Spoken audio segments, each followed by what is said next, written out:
about a man who served in Zimbabwe. His name was Gaius, and let me just see if I pronounce his name correctly, Cambriani. And he worked for the Bible Society. And he would always hand out copies of the Bible. And he handed it out one day to this belligerent man who said, I want nothing to do with it. And he said, if you give me the Bible, you give me the New Testament, I'm gonna roll the pages up and make cigars out of it and smoke them. And so this person who worked for the Bible Society said, I'll tell you what, make me a promise. You can roll that page up, but you have to read it before you roll it.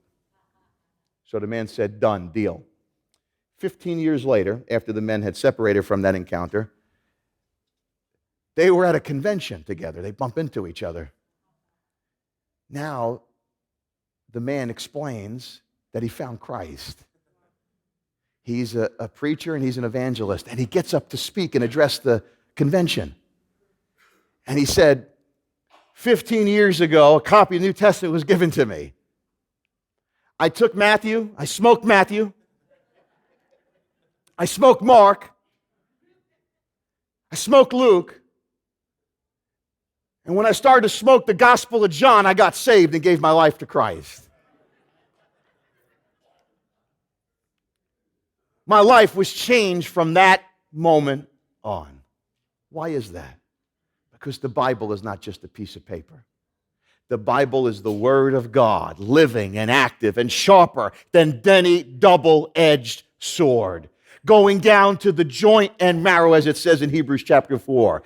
God's words are the words of life.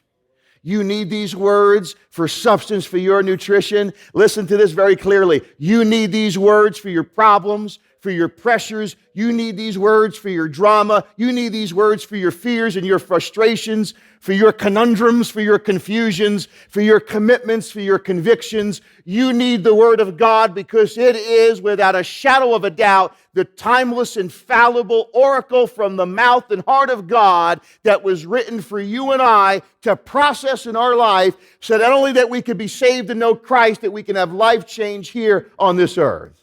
That is the Word of God.